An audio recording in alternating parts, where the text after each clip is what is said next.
बिस्मिल्लाहिर्रहमानिर्रहीम। आज के प्रोग्राम के साथ मैं हूं रसूलुल्लाह मलिक। नाज़रीन, बलूचिस्तान के वजारत आला की कुर्सी जाम कमाल के हाथ से निकलने वाली है। अगरचे पूरी कोशिशें की जा रही हैं, परवेज खटक साहब भी बलूचिस्तान पहुंचे, लेकिन अभी तक नाराज अराकीन को मनाया नहीं जा सका। सारा दिन ये खबरें गर्दिश करती रही कि जाम कमाल साहब ने इस्तीफ़ा दे दिया है, लेकिन जाम कमाल साहब ने इस बात की तरदीद की और कहा कि अभी तक मुस्ताफ़ी नहीं हुए। लेकिन अगर नंबर्स को देखा जाए तो इस वक्त जाम कमाल साहब लूज करते नजर आते हैं और अपोजिशन के पास जो उनके खिलाफ इत्तेहाद बना हुआ है वो अपने नंबर्स पूरे कर चुके हैं। इन हालात में उनका इस्तीफा ना देना, क्या अपनी कुर्सी को वो बचा पाएंगे, ये भी आज के प्रोग्राम का मौजू है। इसके साथ साथ तहरीक लब्बाइक पाकिस्तान कालादम और हुकूमत पंजाब हुकूमत पाकिस्तान के माबैन होने वाले मुज़ाकरात एक बार फिर नाकाम हो गए। हुकूमत ने कोशिश की अलामा साद रिजवी के साथ मुज़ाकरात हों ताकि जो इस वक्त लॉन्ग मार्च इस्लामाबाद की तरफ शुरू किया हुआ है तहरीक लब्बाइक ने उसको ख़त्म किया जा सके, लेकिन ये मुज़ाकरात नाकाम हुए। उसके साथ साथ इसका भी जायज़ा लेंगे कि सोशल मीडिया पर जिस तरीके से ट्रेंड्स चलाए जा रहे हैं, इखलाकियात का जनाजा निकाला जा रहा है। इख्तलाफ राय आप कर नहीं सकते, अगर आप किसी के साथ इख्तलाफ करते हैं तो जो कुछ गालियाँ आपको सुननी पड़ती हैं वो शायद किसी महज़ब मुआशरे में उस पर बात भी नहीं की जा सकती। लेकिन हमारे यहाँ ये ट्रेंड्स रोज़ाना चलते हैं, साफियों के खिलाफ चलते हैं, सियासतदानों के खिलाफ चलते हैं, पॉलिटिकल पार्टीज एक दूसरे के खिलाफ चलाती हैं, और हत्ता कि ये भी नहीं बख्शा जाता कि किसी औरत की इज्जत और एहतराम को भी मलूज़ खातर रखे बगैर उनके खिलाफ जो बातें की जाती हैं उससे शर्म सी महसूस होती है कि हम कैसा मुआशरा बनते चले जा रहे हैं। ये भी आज के प्रोग्राम का मौजू होगा। मेरे साथ मौजूद हैं सीनियर साफ़ी एंकर पर्सन सना बुच्चा साहबा। सना बुच्चा साहब, आपका बहुत शुक्रिया प्रोग्राम में वक्त देने का। उनके साथ तशरीफ रखते हैं और यह मकबूल जान साहब, सीनियर तजियाकार, और साथ हमारे कोयटा के बलूचिस्तान के ब्यूरो चीफ सीनियर सहाफ़ी काज़म मेंगल साहब हमारे साथ मौजूद हैं। काज़म मेंगल साहब, मैं आपसे थोड़ा सा इनपुट ले लूँ बलूचिस्तान की सूरत के हवाले से, फिर मैं सना बुच्चा साहब की तरफ जाऊँगा। ये बताइएगा कि जाम कमाल साहब की इस्तीफ़े की खबरें आज सारा दिन चलती रहीं, लेकिन फिर तरदीद भी आ गई, नंबर्स तो खो चुके हैं जाम कमाल साहब, फिर क्या हो सकता है? क्या कोई बचने की उम्मीद है? नहीं, बिल्कुल। ये जो कहा जाता है कि गेम किसी की हाथ से निकल जाए, तो जाम साहब के हाथ से गेम बिल्कुल निकल चुका है। और जो अक्सरियत है असम्बली में वो बिल्कुल उनके पास नहीं है। बलूचिस्तान असम्बली के जो अरकान की तादाद है वो 65 है। इसमें सादा अक्सरियत चाहिए तहरीक अदम-ए-एतमाद की कामयाबी के लिए, जो कि 33 बनती है।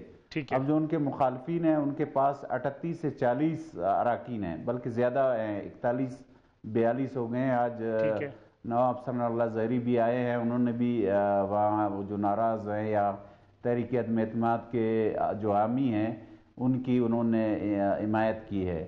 तो इस हवाले से बिल्कुल जाम कमाल साहब के पास अक्सरियत नहीं है। और उस दिन जब 20 अक्टूबर को तहरीक अदम-ए-एतमाद पेश की गई तो उस दिन भी उनके पास अक्सरियत नहीं थी। जो तहरीक अदम-ए-एतमाद के आमी थे 34 लोग थे वो लोग, और जो जाम साहब के आमी थे वो 19 थे। तो उस दिन भी पिक्चर बिल्कुल क्लियर थी, लेकिन जाम साहब जो है ना अभी तक इस्तीफ़ा नहीं दे रहे हैं। और उन्होंने उस दिन भी असम्बली में कहा था कि वो मुकाबला करेंगे। अब मुकाबला भी करेंगे तो उधर जो है ना वो मुकाबला नहीं कर सकेंगे, बल्कि जो तहरीक अदम-ए-एतमाद के जो आमी लोग हैं वो अक्सरियत में हैं, और इसलिए उनके खिलाफ जो तहरीक अदम-ए-एतमाद है वो कामयाब होगी। ठीक है सना बुच्चा साहबा, यार मोहम्मद रिंद साहब भी मुल्क से बाहर चले गए। पीटीआई का अपना एक रुकन वाज़े तौर पे ऐलान कर चुका कि वो जाम कमाल साहब के साथ नहीं है। हो क्या रहा है बलूचिस्तान में? और अक्सर ये देखा जाता है कि बलूचिस्तान में जो तब्दीली की हवा चलती है वो मरकज तक आ जाती है। क्या हो रहा है बलूचिस्तान में? बलूचिस्तान में जी बैक स्टैपिंग हो रही है। अगर सीधी बात करूं तो बैक स्टैपिंग इसलिए हो रही है कि जो पार्टी जिस तरह बनाई गई पार्टी, आई थिंक वो आप भी बेहतर जानते हैं, मैं भी बेहतर जानती हूं, और किस तरह से कंट्रोल किया जाता है। इस वक्त देखें, इशू ये है कि जाम कमाल साहब अकॉर्डिंगली फंड्स नहीं देते और वो करप्शन को रोकना चाहते हैं, और जो लोग अपनी जेबें भर रहे थे वो उनकी जेबें भरने की रास्ते खुले नहीं रखना चाहते। बेसिक तो यही इशू था। फिर जब संजरानी साहब गए, अदम एतमाद की जब बात छिड़ी, जब संजरानी साहब ने यहाँ इस्लामाबाद से फ़ौरन वहाँ पे उन्होंने उड़ान भरी, तो पता ये चला कि बड़े बड़े पैकेजेस लेके वो मना रहे थे लोगों को, तो फिर आप पैसे ये यूं करके दें या यूं करके दें, देने तो आपने पैसे ही हैं। लेकिन ये पूरे इस इशू में हुआ ये है कि जाम कमाल साहब ने अपना एक स्टैचर और क्रेडिबिलिटी मेंटेन रखी है, और आई थिंक उनको ये 25 अक्टूबर को जो डिसाइडिंग फैक्टर होगा, जो वोट्स पड़ेंगे, उसको फेस करना चाहिए, उनको इस्तीफा नहीं देना चाहिए। और क्योंकि एक्सपोज होंगे लोग जो करप्ट हैं या जो अपनी जेबें भरना चाहते हैं, जो मुल्की वसाइल अपनी जेबों में डालते हैं या अपने बैंक अकाउंट्स को भरते हैं। अवाम के लिए जो अस्पताल बनाए गए उनमें डॉक्टर्स नहीं हैं, जो स्कूल बनाए गए उनमें टीचर्स नहीं हैं, तो ये जो फंड जिस तरह से लिए गए इस हवाले से वो उनको आई थिंक वो एक्सपोज हो जाएंगे। दूसरा ये भी बहुत ज़रूरी है कि इस वक्त जो उंगली उठ रही है ना, वो सबसे ज़्यादा उठ रही है, जो सबसे ज़्यादा एक्टिव रहे हैं मनाने के लिए लोगों को, वो हैं संजरानी साहब। आज भी आप देख लीजिए कि क्या इस वक्त लाहौर में हो रहा है, क्या पिंडी के इलाकों में हो रहा है। ये जो करदम जमात की हैं, आपने देखा होगा कि दरियाए चनाब के राउंड तो अब तो खंदकें खोद रही है पुलिस। तो ये सारे चीज़ में आपके वजीर दिफा कहाँ बैठे थे? वो तो क्वेटा में बैठे थे, वो तो जाम कमाल साहब और संजरानी साहब के बैठे थे। तो जो उंगली उठ रही है वो संजरानी साहब के साथ उठ रही है कि संजरानी साहब उनको गिराने में बहुत पेश हैं, और ये बात आज नहीं तो कल खुल के सामने आ जाएगी, और हम सबको पता है कि संजरानी साहब की डोरे कौन हिलाता है। तो ये 2018 का रिपीट आप देख लेंगे। लेकिन क्या इसके असरात इस्लामाबाद पर भी पड़ेंगे? देखिए डिपेंड करता है, क्योंकि अगर ये अदम एतमाद जिस तरह से कामयाब हो जाती है, जो कि ज़ाहिर लग रहा है नंबर्स से, 4 लोगों का गैर हाजिर होना, उसके बाद वीडियो आना, बहुत ही पुरअसरार किस्म की सिचुएशन नज़र आ रही है। लेकिन अगर ये अपोजिशन जमातें मिल के कोई नॉमिनेट करती हैं तो उसी तरह से होगा जिस तरह से आपने पाकिस्तान पीपल्स पार्टी को देखा था कि इस तरह से उन्होंने नून लीग की हुकूमत गिराई थी। तो ऐन मुमकिन है कि बाप पार्टी का अगर नुमाइंदा ना हुआ और अपोजिशन से आया तो फिर बाप पार्टी का भी एंड हो सकता है। देखिए लेकिन पीटीआई का सना बच्चा साहब का किरदार क्या है? यार मोहम्मद अरिन साहब अचानक बाहर चले जाना, इसके क्या मानी है? देखिए मानी खेज तो पीटीआई की अब सारी मूवमेंट्स हो जानी चाहिए। इमरान खान समेत खुद के जो इस वक्त सऊदी अरेबिया के दौरे पर हैं ऐसे वक्त में, तो रिंद साहब की भी आपको भी नियत पता है, मुझे भी नियत पता है, और गायब होना तो गायब करवा देना तो बलोचिस्तान की रिवायत रही है, और गायब हो जाना पीटीआई की आदत रही है। काज़म मेंगल साहब, वजह क्या है जो सना बच्चा साहब बात कर रही है कि वहाँ पे करप्शन बहुत ज़्यादा है, लोग फंड इस्तेमाल करना चाहते हैं, जिसकी वजह से जाम कमाल साहब चाहते हैं कि लोग एक्सपोज हो जाएं। जब 25 अक्टूबर को फैसला कुन मार्का होगा तो कम से कम लोग एक्सपोज हो जाएंगे। देखें, करप्शन के हवाले से ये बात एक हकीकत है कि बलूचिस्तान में है करप्शन, लेकिन कुछ जो नकाइस थे वो जाम साहब के अपने उनका जो स्टाइल है उसके हवाले से भी लोगों को मसाइल थे। मसलन जाम साहब अगर यहाँ जो मुबसरीन है वो कहते हैं कि अगर कोई शख्स ये कहता कि मैं भूखा हूँ तो जाम साहब बजाय उसके भूख मिटाने के वो एक नया जोड़ा कपड़ा लाकर उसको दे देता था। तो इसी तरह उसकी पॉलिसियाँ, और फिर लोगों को शिकायत थी चूंकि हमारा एक ट्राइबल सोसाइटी है, लोग जाते हैं उधर वजीर आला के साथ घंटों बैठते हैं। तो जाम साहब का एक अलग नुक्ता नज़र था कि वजीर आला को काम करना चाहिए, अगर वो सारा दिन एमपीएस के साथ बैठेगा तो सरकारी जो काम नहीं होंगे। तो इस हवाले से भी लोग उनसे नाराज़ थे। बाकी जहाँ तक करप्शन की बात है, जाम साहब ने भी मेरे ख्याल में जो लोगों को रखा था, बहुत सारे लोगों को, वो उनको भी फ्री हैंड दिया था। वो भी मेरे ख्याल में कोई बहुत ज़्यादा वो नहीं थे कि वो बहुत नेकनाम लोग थे या बहुत ज़्यादा वो थे, लेकिन जाम साहब के कुछ पर्सनल उसकी वजह से जो है ना लोग कुछ नाराज़ हुए। मसलन उनके अपने हल्के में सरदार मोहम्मद साले बोतानी था, वो उनसे नाराज़ हुए क्योंकि वो जो है ना उधर उनके मुखालफिन को सपोर्ट कर रहा था।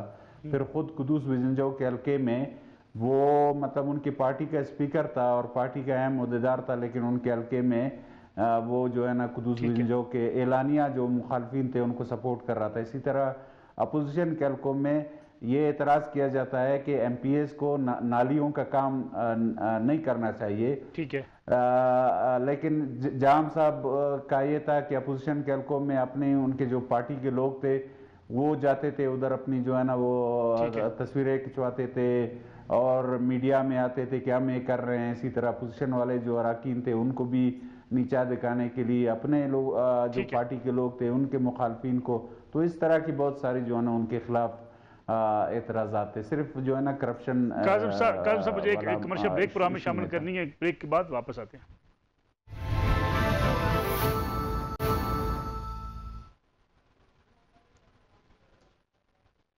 प्रोग्राम एक बार फिर खुशामदीद। सना बुच्चा साहबा, लाहौर से लेकर इस्लामाबाद तक एक खौफ की फजा है, कहीं मोबाइल सर्विस बंद है, कहीं इंटरनेट बंद है और जगह जगह पुलिस के साथ झड़पें हैं कलअदम तंजीम के कारकुनों की तरफ से। पुलिस जवान भी जख्मी हैं, लॉ एनफोर्समेंट के जवान भी जख्मी हैं, साथ साथ कलअदम तंजीम के कई कारकुन भी जख्मी हैं। हुकूमत मुज़ाकरात करना चाह रही थी, मुज़ाकरात का दूसरा दौर भी नाकाम हो गया। अल्लामा साद रिजवी ने मुज़ाकरात करने से इनकार किया। क्या सूरत हाल है? माजी को अगर हम देखें, आपको भी याद होगा इनके धरने के अंदर शाह महमूद कुरैशी साहब बैठा करते थे, शेख रशीद साहब ऐलान किया करते थे कि पूरा मुल्क तहरीक लब्बाइक के साथ बाहर निकल आएगा। उसके बाद फिर जब हुकूमत ने वादे वईद किए तहरीक लब्बाइक के साथ, जो वादे किए, जो उनके साथ चीज़ें तय की, उससे हुकूमत मुकर गई। बिलाखिर वो आज रैली निकालने में शुरू हो गए। देखिए, मैंने हमेशा ये कहती हूँ कि सर्दियाँ बाद में आती हैं, पहले खादिम रिजवी साहब आते थे, तो जब वो आके टी चौक पर बैठ जाते थे तो लोगों को इस्लामाबाद के पता चल जाता था कि सर्दियाँ आने ही वाली हैं। तो टाइमिंग हमेशा यही रही है। पहले जो लेट खादिम रिजवी साहब हैं, अल्लाह उनकी मग़फ़िरत फरमाए, जन्नत नसीब करे, जब वो आके बैठा करते थे तब भी हमें पता है कि उनको कौन बिठाता था, डिस्टर्ब होता था मामला। जाहिर है उनकी एक फॉलोइंग है, एक पॉपुलैरिटी है, लेकिन पॉपुलैरिटी और फॉलोइंग को कहीं ना कहीं किसी हद तक आपको कर्ब करना पड़ता है। लेकिन अगर आप उसको इनकरेज करते हैं जिस तरह हमारे यहाँ किया गया है, हमने स्ट्रेटेजिक डेप्थ के नाम पर तालिबान बनाए, हमने सियासी तंजीमें बनाई, हमने मजहबी तंजीमें बनाई, और फिर हम मजहबी तंजीमों को इतनी छूट दे देते हैं कि वो आके हमारे आंखों में आंखें डाल के हमें ललकारते भी हैं, हमारी अमलाक को, हमारे लोगों को नुकसान भी पहुँचाते हैं और हम कुछ नहीं कर सकते। आप ये देखिए कि जब ये कल मामला शुरू हुआ था चौबर जी पर, जब इनको चौबर जी के मकाम पर इनको रोका गया था, तो शेख रशीद साहब उठ के, जो हमारे वजीर दाखिला हैं, वो दुबई चले गए थे मैच देखने के लिए। तो ये तो सीरियसनेस का हाल है कि आप देख लीजिए आज आपके वजीर आज़म कहाँ हैं, आपके वजीर दिफा कहाँ हैं, आपके वजीर दाखिला को फिर खान साहब को कहना पड़ा कि प्लीज़ आप चले जाइए, ज़रा वापस आ जाइए। उसके बाद आप देख रहे हैं कि बुज़दार साहब आपको कह रहे हैं लम्हा ब लम्हा वो तमाम तर चीज़ों को गौर से देख रहे हैं। जो मुज़ाकरात करने वाली बात है, मुझे समझ नहीं आती कि मुज़ाकरात तालिबान से भी हो रहे हैं, मुज़ाकरात इनसे भी हो रहे हैं, मुज़ाकरात कलअदम जमातों से भी होंगे। हम फैटफ की ग्रे लिस्ट पे भी मौजूद हैं, लेकिन हमने बड़ी तरक्की कर ली है, हमारी फॉरेन पॉलिसी बड़ी अच्छी है और हम सब कुछ करेंगे, लेकिन हम मुज़ाकरात, हम बातचीत, गुफ्तगू शनीद हम ऑपोजिशन से नहीं करेंगे, हम PDM से नहीं करेंगे। समझ नहीं आती कि जो हाथ में लाठी उठा ले, डंडा उठा ले, बंदूक उठा ले, उससे आप लोग बात करने को तैयार है हुकूमत, बाकी लोगों से बात करने को तैयार नहीं है। तो मुझे समझ नहीं आती कि इतना वक्त और इतना एनर्जी क्यों सर्व करते हैं उन लोगों पर, और प्रीएम्प्ट क्यों नहीं किया गया था ये इस बार जब होने वाला था, ये प्रीएम्प्ट करके पहले अरेस्ट करते, जिस तरह लास्ट टाइम अरेस्ट हो गया था टाइमली, तो आप इन चीजों से बच गए थे। फिर आपने एक बैरियल में एक पूरा आपने देखा कि किस तरह का बैरियल था रिजवी साहब का। तो जाहिर है इस मुल्क में आपने जो बोया है वही काट रहे हैं, और अवाम जो इन्होंने नहीं बोया वो भी भुगत रहे हैं, जिन्होंने बोया है वो भी भुगत रहे हैं, और अब ये जो जिन है वो बोतल से बाहर आ चुका है। लेकिन सना बुच्चा साहब, लेकिन अगर हम कलअदम तंजीम के मौक़िफ़ की बात करें, वो कहते हैं कि यही काम इमरान खान साहब क्या करते थे, इस्लामाबाद को बंद कर दो, घिराओ, जलाओ, पूरे मुल्क के अंदर सिविल नाफरमानी की तहरीक चलाएं, तब इमरान खान साहब या PTI अपने आप को जायज़ समझती थी। आज अगर हम जुलूस निकालते हैं, पुरअमन एहतिजाज करते हैं, तो हमारे ऊपर लाठियां बरसाई जाती हैं। देखिए, आप भूल रहे हैं इमरान खान साहब लाडले भी हैं और हैंडसम भी। तो साद रिजवी साहब दोनों नहीं हैं, लाडले भी नहीं है और हैंडसम भी नहीं है, तो उनको तो ये रूम अब नहीं दिया जा सकता ना। और पाकिस्तान तहरीक इंसाफ ने तो जो किया है उसके पीछे आपको भी पता है किसकी बैकिंग थी, और अब वो तमाम तर चीज़ों को, जाहिर है मैं कह तो रही हूँ कि अगर आपने ये एक बेसिकली आपने ये बात की नवीज रख दी है, या इसको आपने एक्सेप्टेबल बना दिया ना सोसाइटी में, आपने किया है इसलिए लोग करेंगे और यही एग्जांपल देंगे क्योंकि आपने किया था इसलिए हम भी करेंगे। सिविल नाफरमानी की बात, बिल जलाना, ये तमाम तरह से ऑपोजिशन भी कहती है, तो ये लोग भी यही कहेंगे। तो जाहिर है कि एहतजाज करना मेरा ख्याल है हर किसी का हक है, और अगर वो एक पुरअमन एहतजाज करते हैं और अगर कोई उनकी वाकई कोई ऐसी बात है जो मानने वाली है, वो जरूर मानी जाए। लेकिन अगर वो आपके पुलिस के ऊपर पेट्रोल बम फेंकते हैं, आपके 2 पुलिस अफसरान शहीद होते हैं, दर्जनों जख्मी होते हैं, और आप कह रहे हैं कि इनसे मुज़ाकरात कर लें, तो मेरी समझ से फिर बाहर है कि इस मुल्क में मतलब right is might and might is right, and कब तक ये चलेगा? मतलब मुझे तो ये समझ में नहीं आता कि मतलब व्हाट हमारी क्या इस वक्त में जा रही है बाहर की दुनिया में। कल हम पाकिस्तान क्रिकेट का मैच के इंडिया के साथ जो टाकरे की बात करें, वो तो टाकरा कल होना है, जो आज टाकरा हो रहा है उसके ऊपर कौन बात करेगा? बिल्कुल। तो हम वही तो कह रहे हो ना, हम इंडिया को सेलिब्रेट कर लेंगे, हम सब कुछ सेलिब्रेट करेंगे, लेकिन हम चीजों को जो हमने गलतियां कर ली हैं उनको हम एड्रेस नहीं करते, और गलतियां अब हमसे हो गई हैं, और मैं वही कह रही हूँ ना, अब जिन कैसे डाला जाए वापस बोतल में, कौन डालेगा? इफ्तिखार अहमद साहब, क्या रहा है? मुज़ाकरात तो नाकाम हो गए, अब क्या होगा नेक्स्ट? क्या होगा? कालअदम तंजीम तो कहती है इस्लामाबाद जाएंगे, हर हाल में जाएंगे, हुकूमत से मामला संभाले नहीं जा रहे, इमरान खान साहब मुल्क से बाहर हैं, शेख रशीद साहब तशरीफ तो ले आए हैं, लेकिन मामला तो बिगड़ते चले जा रहे हैं। शेख साहब की जो मीटिंग हुई है कैंप जेल में, वो नाकाम हो गई है। मुज़ाकरात नाकाम हो गए जी। साद रज़वी साहब ने कहा कि हम उनसे बातचीत नहीं करेंगे हुकूमत से। नहीं, साद रज़वी साहब फिर क्या करेंगे अगर बातचीत नहीं करेंगे तो? वो कहते हैं जो हुकूमत ने हमारे साथ मुआहदा किया है, उस मुआहदे पर अमल दरामद किया जाए। वो मुआहदा तो जिन लोगों ने किया वो अहमद थे, और उनको समझ ही नहीं थी कि फॉरेन पॉलिसी क्या चीज होती है, और इस किस्म का मुआहदा अफराद को ये इजाजत जिस किसी ने भी दी थी उस वक्त जो भी कोई था, उस पर तो मुकदमा चलाना चाहिए कि उसने ऐसी अहमकाना हरकत क्यों की, ऐसा अहमकाना मुआहदा क्यों किया, और किसने उसको अथॉरिटी दी थी? क्या किसी पार्लियामेंट की कमेटी ने उसको अथॉरिटी दी थी? पार्लियामेंट ने उसको इजाजत दी थी? या बस वो चला गया लोगों से मिलने के लिए और साइन कराए वहां पर कागजों के ऊपर? ये तो बहुत संजीदा मामला है। देखें, अब साद रिजवी को आप कब तक जेल में रखेंगे? ठीक, मैं इसकी भी तो लिमिट होगी ना। हम बहुत बात करते हैं ह्यूमन राइट्स की, तो उसका भी तो साद रिजवी का भी तो ह्यूमन राइट्स है या नहीं है? ठीक है। और अगर उसको आप गिरफ्तार रखोगे तो फिर ये मुजाहरा तो होगा, क्योंकि ये तरीकाकार और ये रवायत तो आपके पाकिस्तान में डाली गई है, आज से नहीं 20 बरसों से डाली जा रही है। क्योंकि वो इकट्ठे ज़्यादा हो जाते हैं, वो ज़्यादा मुनज़्ज़म है, उनके पास जो नारा है वो मजहबी नोयत का है, इसलिए वो जल भी कर जाते हैं एक दूसरे के साथ। लेकिन इफ्तिखार अहमद साहब, आपके मजहबी अमूर के वजीर दस्तखत करते हैं, मुआहदा करते हैं, सारी चीजें तय करते हैं, फिर मुकर जाते हैं। ये देखो मेरे दोस्त, मेरा फिर सवाल ये हक उनको किसने दिया था कि ऐसा मुआहदा करें जिसमें सफीर को निकालने का? नहीं, वो मैं कहता हूँ उसको गवर्नमेंट का, यार ये मजाक हो गया। ये रशीद साहब भी तो गवर्नमेंट के ही है ना, जो चले गए थे क्रिकेट का मैच देखने, वापस आए नहीं आए। और एक वो तस्वीर वाला साथ कर रहा था जो कहता है कि रोटी कम खाओ, चीनी कम खाओ, ये भी तो वजीर ही है ना। अहमद किस्म के लोगों को अपने वजारत दे दी हुई है। और भाई मेरा सवाल ये है कि ये इख्तियार देखो, इतना बड़ा मुआहदा करना, किसी मुल्क के सफीर को निकालने के मुतालबे को तस्लीम करना, ये किसी फर्द का काम नहीं हो सकता, ये इदारों का काम होता है। ये कहाँ ज़ेर बहस आया, ये मुतालबा कहाँ पेश किया गया, किससे अप्रूवल ली गई? पार्लियामेंट से अप्रूवल ली गई, पार्लियामेंट की किसी कमेटी से अप्रूवल ली गई। लेकिन पार्लियामेंट में लेके जाने का वादा भी हुकूमत ने किया था इफ्तिखार साहब। वो तो नहीं, उसमें क्या बना फिर? वो पार्लियामेंट में जिस तरीके से लेके गए उसमें बदयांती थी। मैंने एक प्राइवेट मेंबर से बिल पेश कराया गया। बिल्कुल ठीक। ये देखे ना, बदयांती से रियासतें नहीं चलती। ठीक। जो रियासत की हुकूमत होती है वो बदयांती से, चालाकी से और मकर और फरेब से नहीं चल सकते। आप खुल के बात करें ना। आज जहाँ खड़े हैं हम, और ये भी अपना हमारी कुली कह रही थी कि ये जो जिन आपने निकाल दिया इसको बोतल में कौन डालेगा? तो साफ है कि जानों का नुकसान हो रहा है। बिल्कुल ठीक। वक्त का नुकसान हो रहा है, इक्तिसादी सूरत पहले अच्छी नहीं, और जीटी रोड अगर मफलूज रहती फॉर अंदर 2-3 डेज तो आप अंदाजा करें सारा बिजनेस कोलैप्स कर देगा। नहीं, बिजनेस कोलैप्स कर गया, लोगों की जिंदगियों में इतनी बड़ी तब्दीली आ जाती है, किसी की शादी है, किसी की गमी है, किसी ने अपनी दुकानदारी करनी है, किसी ने अपने कारोबार पे जाना है, किसी ने अपने खेत का रुख करना है। ठीक है, अरे ये तो कोई मजाक हो रहा है कि क्या हो रहा है?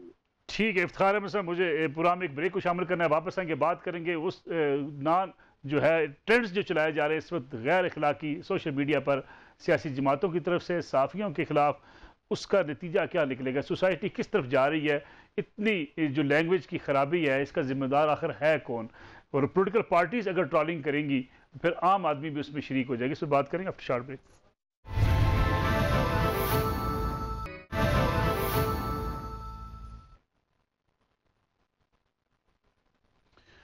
पूरा में एक बार फिर खुश आमदेद। सना बुच्चा साहबा, एक कॉलम लिखा गया, आसमा शिराजी साहबा एक जर्नलिस्ट हैं, कॉलमिस्ट हैं, एंकर पर्सन, उन्होंने एक कॉलम लिखा।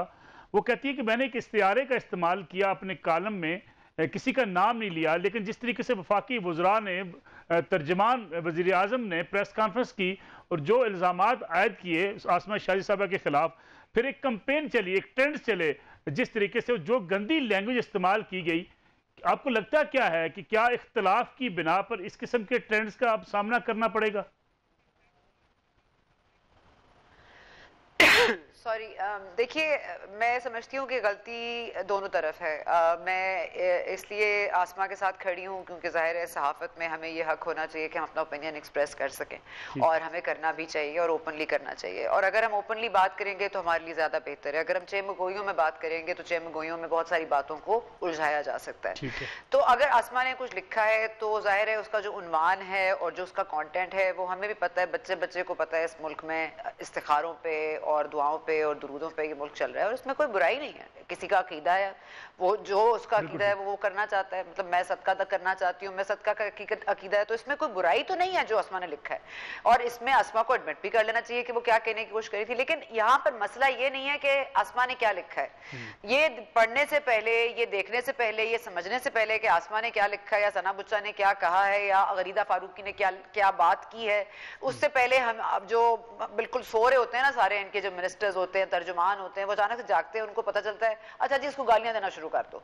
वो ये बगैर देखे कि क्या कर रहे हैं, किसकी कमीज फाड़नी है, किसका दुपट्टा उतारना है, वो उस पर पहले चढ़ दौड़ते हैं। उसका रीजन उनको पता नहीं होता वो कर क्यों रहे हैं, क्योंकि यहाँ पर इस कदर कल्ट लाइक थिंकिंग है कि जो आपने कह दिया बस उसके ऊपर हम सर खम करें और हम वो काम शुरू कर दें। यहाँ एक बिल्कुल जैसे कल्ट्स होते हैं ना कि आप you don't question, you don't reason, cults don't reason with you, और आपको कोई कल्ट फॉलोइंग है यहाँ पे। और पीटीआई इसकी जिम्मेदार है और पार्टीज ने भी ये दस्तूर फॉलो करना शुरू कर दिया है। और मेरा नहीं ख्याल कि ये कोई भी महज़ब माशरे की कोई अच्छाई में आता है, नहीं होना चाहिए। और आप देखिए जो गाली दे रहा है ना वो कितनी तकलीफ में होगा, मतलब मैं गाली क्यों दूंगी किसी को, मैं तकलीफ में होंगी या मैं गुस्से में होंगी या मैं हेल्पलेस होंगी। तो मुझे लोगों पर तरस आता है बेचारे जो गालियां देते हैं, जो ये ट्रेंड चलाते हैं, कि वो बेचारे कितने डेस्परेट है, उनको कितनी तकलीफ हुई है आसमा की बात से या मेरी बात से या किसी और की बात से। तो अगर तकलीफ की बुनियाद यह है कि देखिए खातून अव्वल बिल्कुल इज्जत के काबिल है, हम सब इज्जत के काबिल हैं, ठीक है, क्या खातून क्या मर्द क्या कोई, मतलब आप भी उतनी ही इज्जत रिस्पेक्ट अर्न करते हैं, मैं भी उतनी रिस्पेक्ट अर्न करती हूँ। मैं खातून हूँ इसलिए मेरे लिए कोई स्पेशल ट्रीटमेंट नहीं होनी चाहिए, लेकिन उतनी तो हो जितनी आपकी है। अब हामिद मीर साहब तो खातून नहीं है, क्या वो टीवी पे मौजूद हैं, क्या उनके खिलाफ नहीं हुई प्रोपेगेंडा? तो कहने का मकसद है कि ये ट्रेंड जो है ये तो हर किसी के खिलाफ मुखालफत पे चलेंगे। यहाँ पे इख्तिलाफ की गुंजाइश जब तक इस मुल्क में डंडा रहेगा, इस मुल्क में इख्तिलाफ भी रहेगा और इख्तिलाफ की जो जवाज है वो भी रहेगा, लेकिन इख्तिलाफ करने की इजाजत भी नहीं रहेगी। और ये मकबूल जान साहब, अगर हम माजी की बात करें, जो आसमा ने जिस बात की तरफ इशारतन बात की, ऐसी बातें हम सुनते रहे हैं। बेनज़ीर साहबा के हवाले से कहा जाता था फलां पीर के पास जाती हैं, मियां नवाज शरीफ के हवाले से कहा गया कि वो जो है बाईपास जो बने हुए हैं ख़ासतौर पर लाहौर के अंदर, अगर किनार रोड पे अंडर पास जो हैं उनके ऊपर से नहीं गुजरते, नीचे से गुजरते हैं, उनका एक अकीदा है। ऐसी चीज़ें माजी में होती रही हैं, लेकिन जिस तरीके से अब ट्रेंड्स चलाए जा रहे हैं और जितनी इखलाक बाख्ता गुफ्तगू की जा रही है, ये हम क्या कर रहे हैं? देखिए वो जितने भी ट्रेंड थे ना हमारे वाक़ई थे, नवाज शरीफ साहब जाते थे, उनकी तस्वीरें जो थी पीर जनता को कंधे पर उठा के नजर आती थी, फिर उन्हें जाके लाठियां खाती थी नजर आती थी। लेकिन कितनी गलाफत और बदतमीजी है कि आपको बिल्कुल नहीं पता कि प्राइम मिनिस्टर की और उनकी बीवी के आपस के तल्लुकात की है, क्या चाहती हैं, और फिर आप घर के अंदर गुस्सा बकवास करते हैं। मैंने तो आप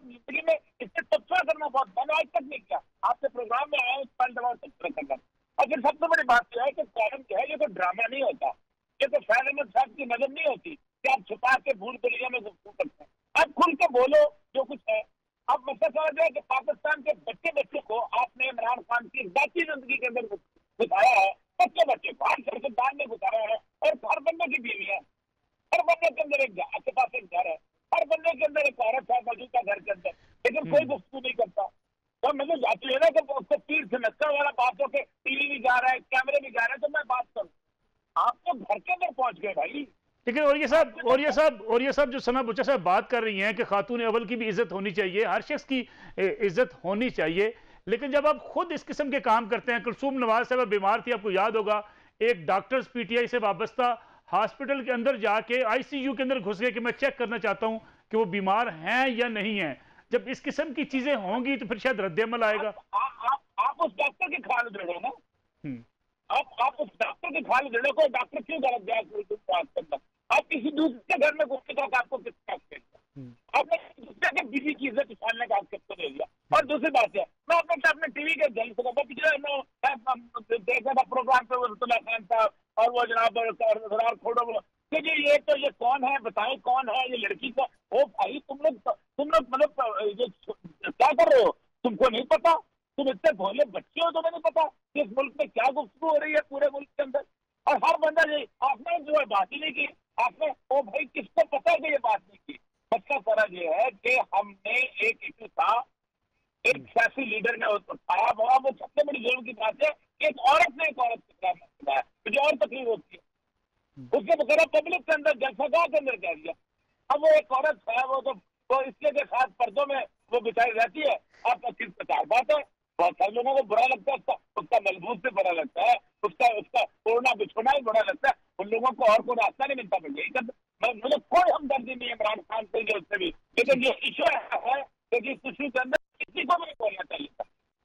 ठीक है सना बुच्चा साहब, जो और ये सब बात कर रहे हैं कि हमें खामोशी इख्तियार करनी चाहिए, लेकिन पॉलिटिकल पार्टीज खुद बड़े फख्र के साथ ये ट्रेंड्स बनवाती हैं, और जिस किस्म की लैंग्वेज इस्तेमाल की गई, मैं शायद उसको दोहराना भी नहीं चाहता, वो खातून अव्वल के बारे में हो या आसमा शिराजी के बारे में हो या दीगर पॉलिटिकल वर्कर्स ख्वातीन के बारे में हो, माजी में भी होता रहा, आज भी हो रहा है।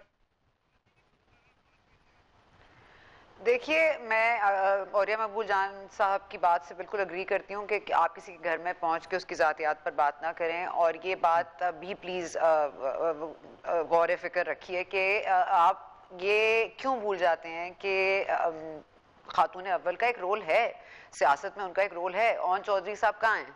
ओन चौधरी साहब को किसने हटवाया है? और मतलब जो इमरान खान साहब की जिंदगी की इन्फ्लुएंस है या जो उनके दोस्त अहबाब थे, अब उनके कौन है? तो कहने का मकसद ये है कि उनकी कोई ना कोई से तो है खान साहब की लाइफ में, और वो घरेलू औरत जरूर होंगी, लेकिन उनकी कोई ना कोई से तो है पॉलिटिक्स में भी और इमरान खान साहब की लाइफ में भी। और अगर वो उस पर मुतासिर होती है और अगर उनकी कोई और बात मुतासिर होती है, तो उसको कहने में तो कोई आर नहीं है ना। मतलब 7 पर्दों में तो वो छुप के बैठ सकती है, मैं भी 7 पर्दों में छुप के बैठ सकती हूँ, लेकिन कहने का मकसद अगर मैं बात कर रही हूँ एज अ सहाफी और वो एक बात कर रही है एज अ खातून अव्वल, तो उसको भी तो एडमिट करें। फिर वो मतलब क्रिटिसिज्म से ऊपर कैसे हो सकती है?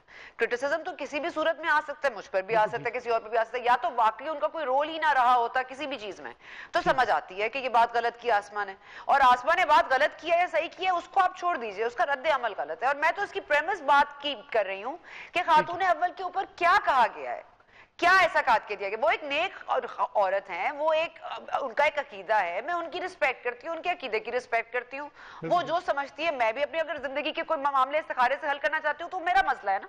तो ये मतलब ये कुछ छुपाने वाली बात तो नहीं है, अकीदा और इबादत को छुपाना तो नहीं चाहिए ना, क्यों छुपाएं? बिल्कुल ठीक। सना बुच्चा साहब बहुत बहुत शुक्रिया, प्रोग्राम का वक्त खत्म हो गया, और ये मकबूल जान साहब आपका बहुत शुक्रिया। नाज़रीन, कल इंशाल्लाह आपकी खिदमत में दोबारा हाजिर होंगे, इजाज़त दीजिए, अल्लाह हाफिज़।